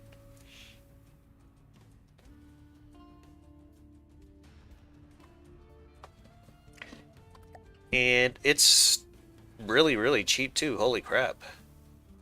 I mean, 10,000 materials, that's like nothing.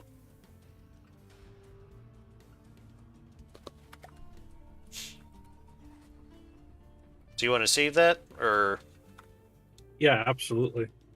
just so you can have a look at it later if you want? Mm-hmm.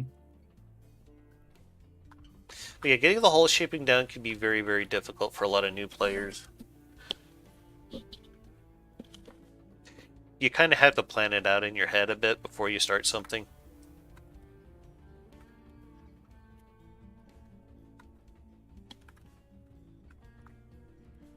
But I do got some new stuff I could be showing off for you guys. Yeah, that'd be awesome. Okay. So I had last night I was actually back at work on some Dominion and Dama stuff.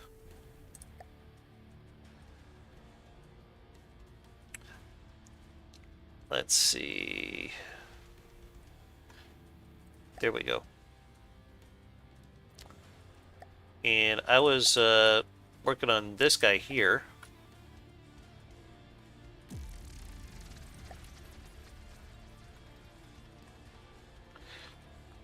Oh, that's cool.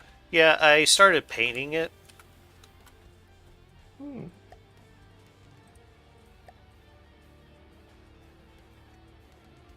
If I can remember where the hell I started it Looks to. like a lot of casemate guns. Yes. Well, a lot of case-mate guns were a thing back then. Quite the thing. Yeah, fits with the First World War, Second World War narrative. No, that's not what I'm looking for. I just want... There we go. But yeah, this is what the painted version is looking like so far. She is for a faction loosely based on Austria-Hungary. Hmm. This might be a dumb question, but the deck is painted too, then like that, right? Nope. So those are all strategically placed beams? Yeah. Wow. That's really awesome. Yeah, I've used a few different patterns. That's just one of them. Let's see here. What's another thing I could show you guys? Ooh, you might like this.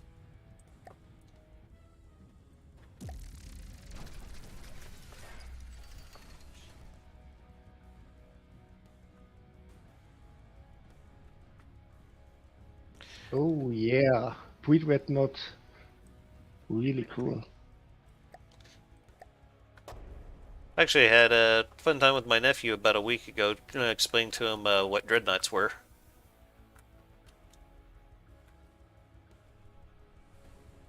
But yeah, that's the pre-dreadnought. I also have a regular dreadnought. It's based on the Bayern class.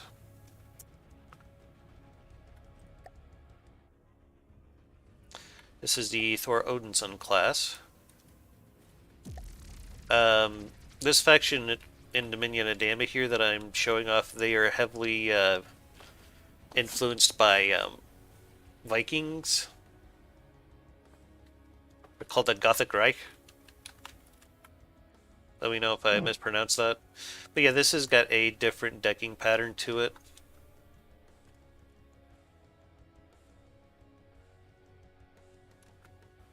That's just so clean. It takes a while to get there.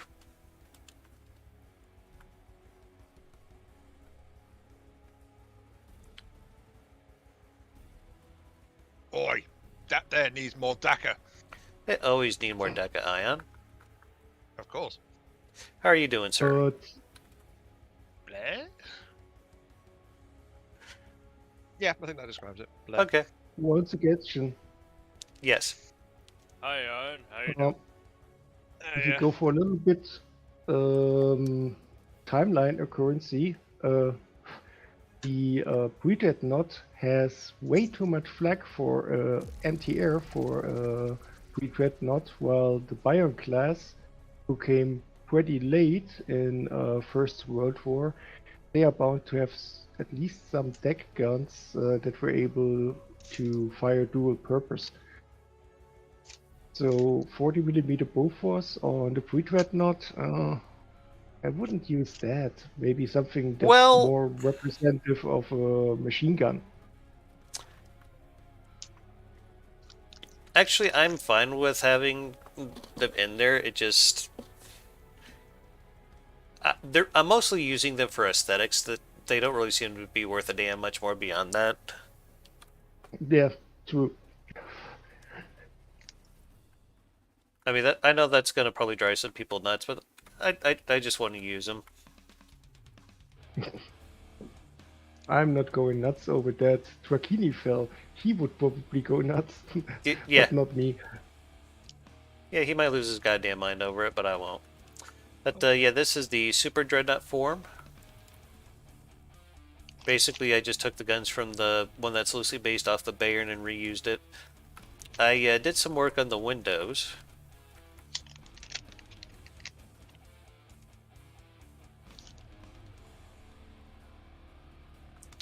Yeah, I wanted to make sure that these guys had at least a little bit of anti-air, even if it was the crappy kind.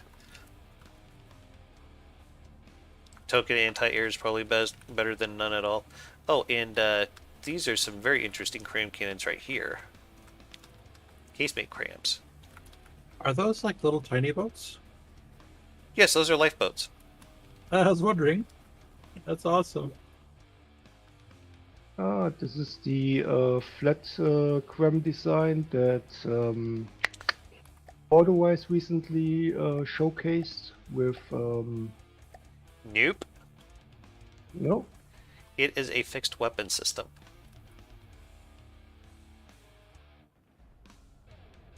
Okay. Basically, I use the elevation barrels so that way they can swing left to right and be fixed. Yeah, through the 55 degrees or no, 75 even. Okay. Yeah, that should be a pretty wide arc of fire for them to use. Perfect for broadsiding. Yeah. This guy right here, it's just using the twin 150 mil casemates. But so do we just want to save this hole that we were working on for next time, James? Yeah, absolutely. Okay. Let me just save that here, find a good place for it.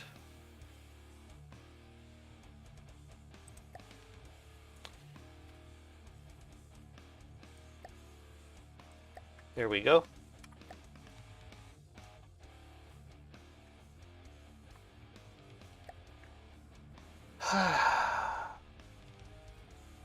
What am I doing here? Right. That's some new stuff from Finest Hour.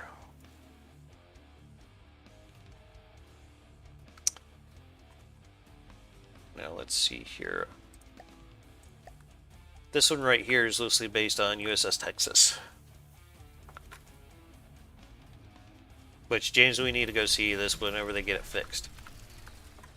There she is in all her glory. Where was that? In Texas or? Yeah, she...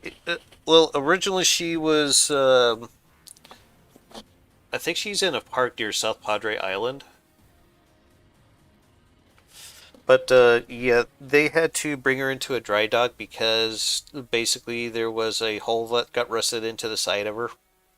So they're trying to repair that. But this is basically very loosely based on her.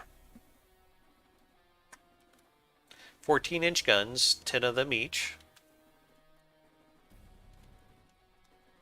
2 in each turret, I mean.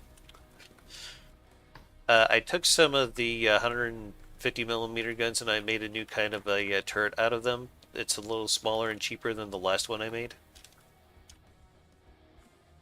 And right now I'm using this in my solo player of, was it Finest Hour? Yeah.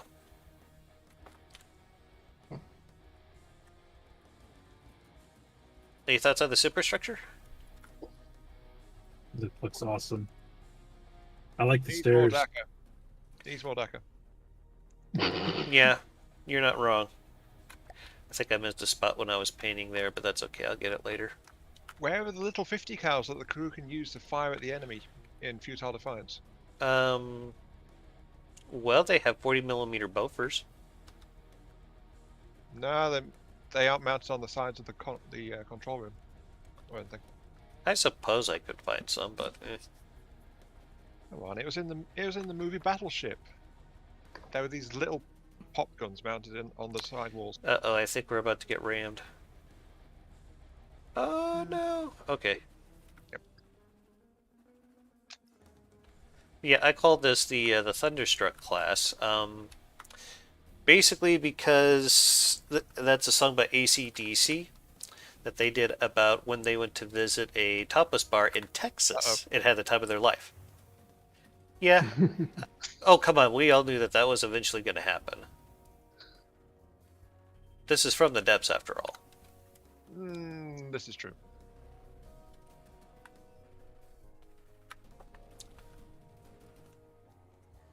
Let's see here. What did I save this as? Because I might just remove all the enemy vehicles here.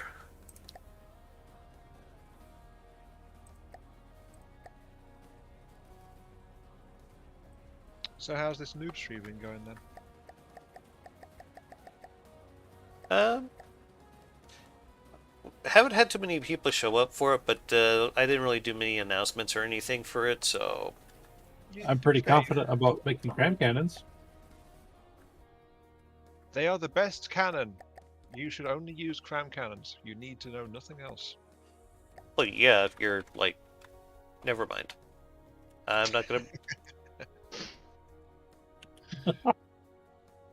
Dama doesn't really like cram cannons. Well, yeah, they buffed the hell out of those and nerfed the hell out of APS. This is true. But at least neither is a straight replacement for the other. I don't know, I could make an argument. Yeah. But here's one thing that I don't quite get, though. A lot of the people that wanted to see these changes happen were saying that APS didn't make sense because of the rate of fire that they got. Right. Well, cram cannons don't exactly make sense for the rate of fire that they get for the shell sizes they have. I mean, if you look at something like the Schwer Gustav, that thing took forever to reload. And the shells were smaller. Just saying. I swear Gustav was an attempt to bring such a heavy weapon into land-based warfare, though, wasn't it? Didn't they already have things approaching that on battleships, as it was? No. Schwer Gustav was 800 millimeter. The biggest known shell that I have ever heard of being on a battleship was 18.1 inches, and that was Yamato, I believe. Though they did have plans to make ships as big as that could carry something like 20-inch guns. Well, if it was ship-mounted, it would have been a lot better automated than the Schwer Gustav, let's be honest. Even then. Yeah, it would Also, you'd have to find a way to absorb all that recoil. If I remember correctly, there was a scientist back in the day by the name of Dr. Gerald Bull, and he was looking for a way to launch satellites into orbit using guns.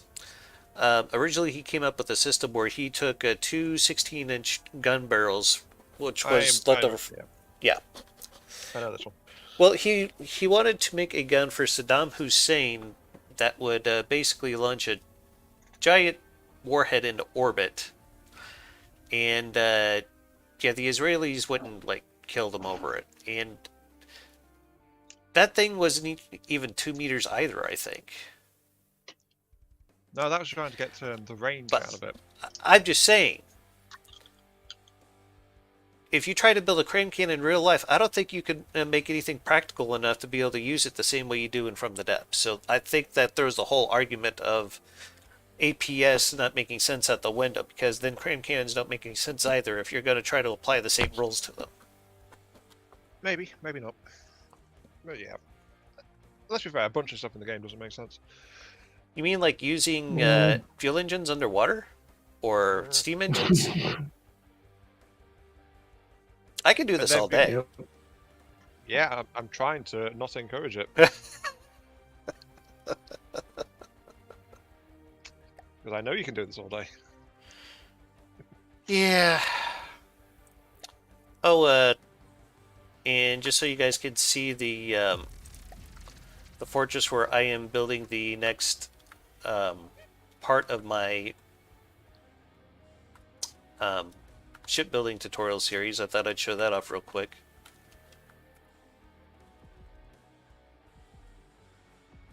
But that's the guns that I made, but I haven't uploaded the video for it to show where I'm going to be making them just yet. But it's using 10-inch 200. Oh, I got that at the wrong caliber. Fudge it, I'll leave it. But yeah, it's going to be like an 8-gun with the 10-inch guns on a heavy cruiser. These guys right here, they'll pin like about 3 metal beams before exploding.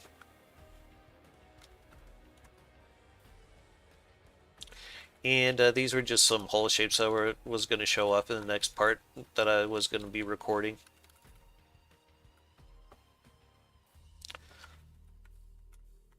This is kind of similar to what I was trying to show you earlier, James. I was going to mention that looks something that I would make too. Can you show the shell you're gonna use? Absolutely.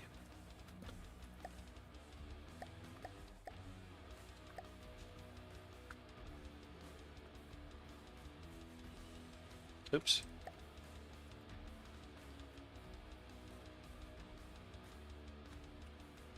It's supposed to be a 254, but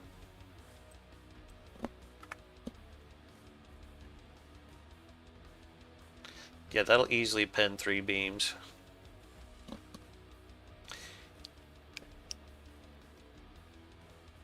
If I convert all these over to solid warhead bodies, it'll pen 4. Wow. Yeah. Okay.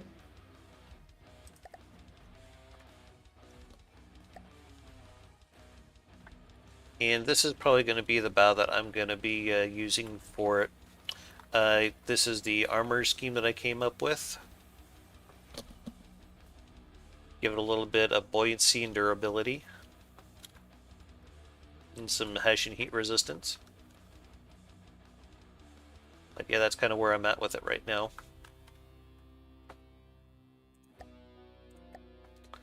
And I don't think you have seen this yet, but let me show you. Needs more DACA. They always do. Especially this guy, it's... yeah.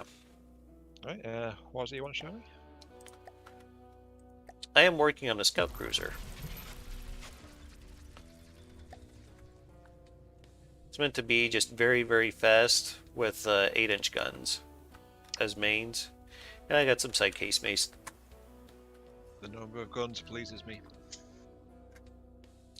And I got some anti-aircraft guns on here. Yeah, but I got some suggestion on that boat. What's that? Needs more DACA. I am proud. I'm very proud of you.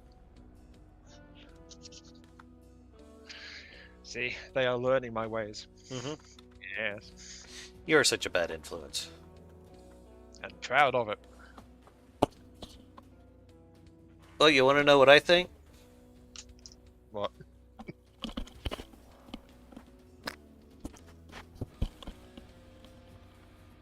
You get all that? No, it sounded like you were fumbling around with your microphone. Oh, I was trying to fart into it. Oh god. I think you need to wash your microphone now. I know, right? To be honest, though, I think it could do with some missiles. It's going into finest hour though. So missiles are a no-go, Yep, it needs missiles. probably. If I was Or to just do use, some rocket batteries. yeah, I do have some space in the front and back if I ever want to go back and do that. Still need to put on the rest of the superstructure, by the way. I think she's turned out pretty good. Oh, she does 40 meters a second. Not bad. Pretty damn fast. What's the propulsion? I cheesed it a bit. I'll show you what I mean.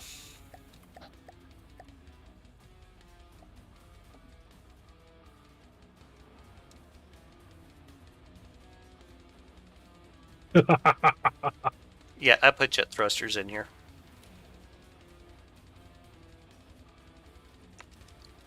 Oh, okay. Enough empty space behind them for them to work.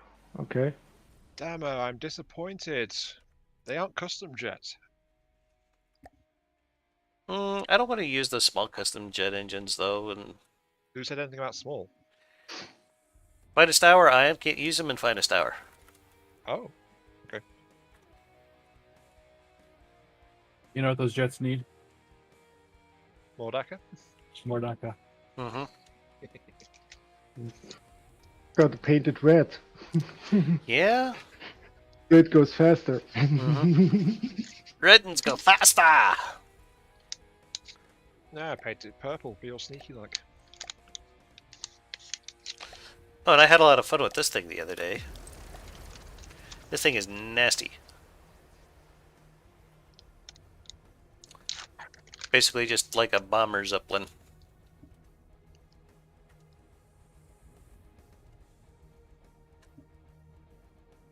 Oh, oh. Except, yeah, it's not designed for Quest for Neater. It's finest hour. They wouldn't be bouncing around like this. I think that's mainly Let me because it was guess. spawned low. Do what, Ian? The I think that's mainly because it was spawned low.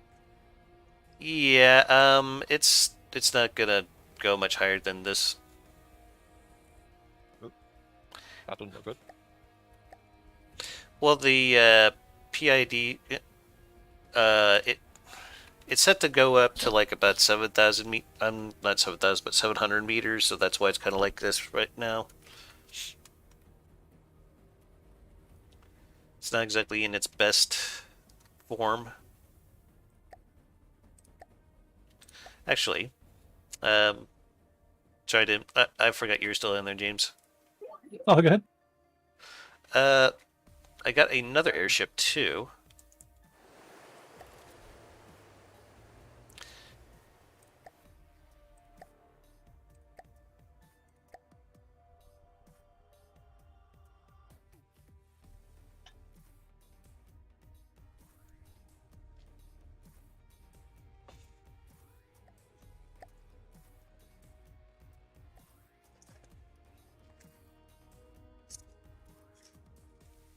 Let's see.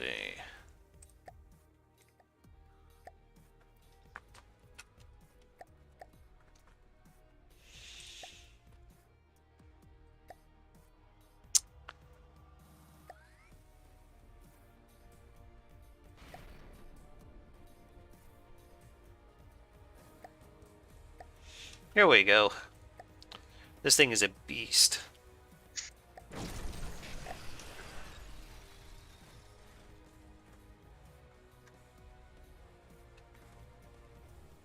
I got her designed to hover at about 200 meters.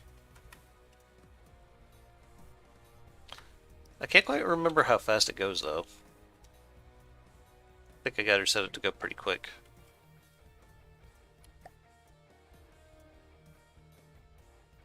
Oh, and I put in 2 different AIs in here, so then that way I could have them go from like broadsiding to bombing. I put in like some magnetic fragmentation APN bombs. But this thing will haul all kinds of ass. Hmm.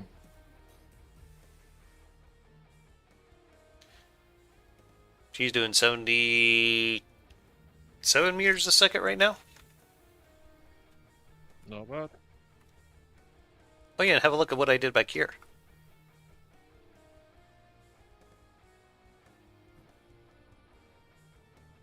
Try to make it look like the steam pistons were driving the propellers here in the back.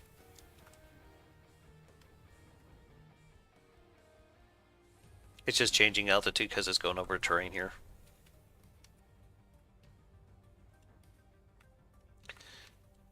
I'm debating whether or not I want to keep the skull on the front.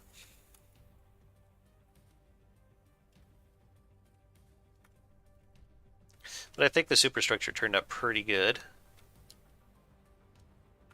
Essentially, what I did is I took my Defender class and I just repurposed the guns for this.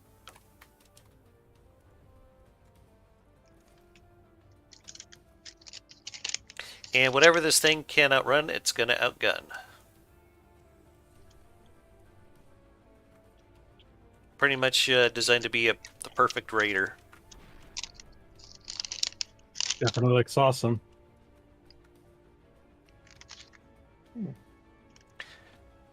Yeah, it's a great anti-air setup, and the bombs, they'll kill a building within like 1 or 2 passes. It works great for that shit. These 4 ports in the front, are those air intakes or are these? They're meant to look like air intakes, yes. Okay.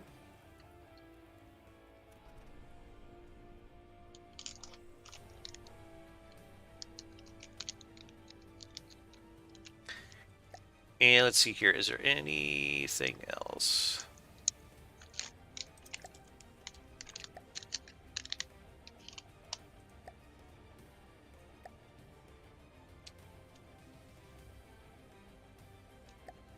Oh yeah, that's right. I came up with this little darling.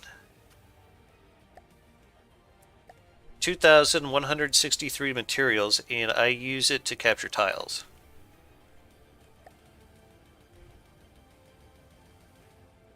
And it's stupid, crazy, small, and cheap and fast.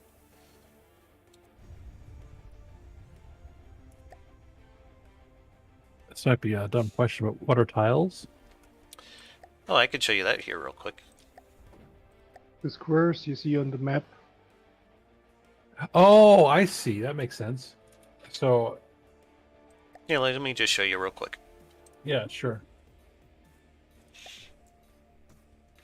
Yeah, What? in a campaign setting, one of the ways you're fighting the AI factions is control of territory. Excuse me, guys. And That the one kinda capture snuck territory, up on you just have to park a vehicle in a capture point for a while, and then you own that tile. Mm-hmm. Anyway. Oh, by the way, capturing. Does parking multiple No, it's a ships? constant rate no matter what you put in it. Excuse me? concentrate? Okay. What was that, Ion? He was asking if adding more vehicles increases capture speed. No. But basically, you see how there's like these little squares on the map, James? Those are the tiles. Oh, sure. In these tiles, they'll appear like a little capture zone that you build your unit into, and it'll eventually capture it. That's how that Well, works. That makes that plane super efficient then. Mm-hmm. Yeah, Oh. though if the enemy tries to contest you capturing that zone, it's not going to stand a chance. Oh, sure. But it's It good gets to even pick better. up, Let me just... I'm just going to start a new campaign so I can show you guys this trick here. And of course, you can only capture tiles next to you, what you already control. So you can't just capture the middle of the enemy territory.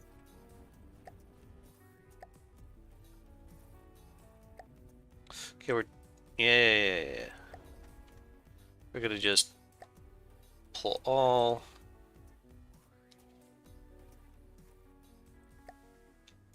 Listening.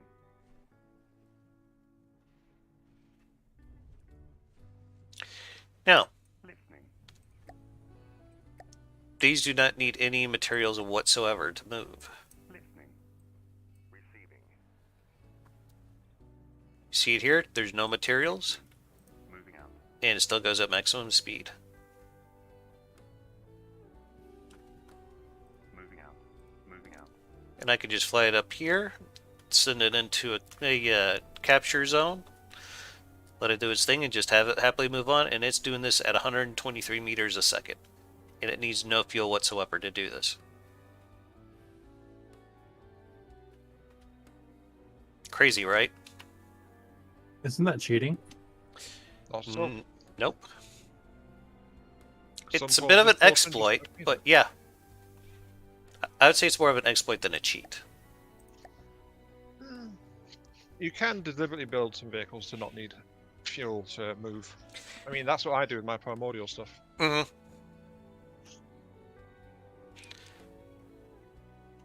Speaking of which, I'm getting with someone to help me with building a map. I'm still trying to figure out what kind of compensation we're going to go for, because I just don't have the time to learn how to do all that crap. So we'll just have to wait on that. I'm trying to drop a map, and I'm gonna see what Monk Lizard's gonna ask for it and go from there. He's been doing FTD pretty long time, and he makes custom campaigns or stuff for custom campaigns all the time. So I imagine he's probably decent with the map making. But right now, the map is just kind of sitting in a notebook somewhere, and I'm just kind of slowly adding into it as I get ideas for things. But yeah, that was some of my newer stuff.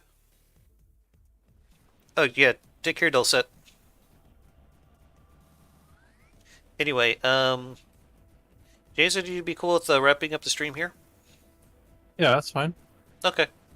I wanted to try to get a few things done before my wife gets home, because we're going to try to do a date night tonight. Oh, fun. Yep. So with that said, I'd like to thank you all for watching. If you like what you've seen here today, please let me know with a like, comment, or even better, subscription. You guys have yourselves a hell of a day, and keep your armor high. Later. See ya.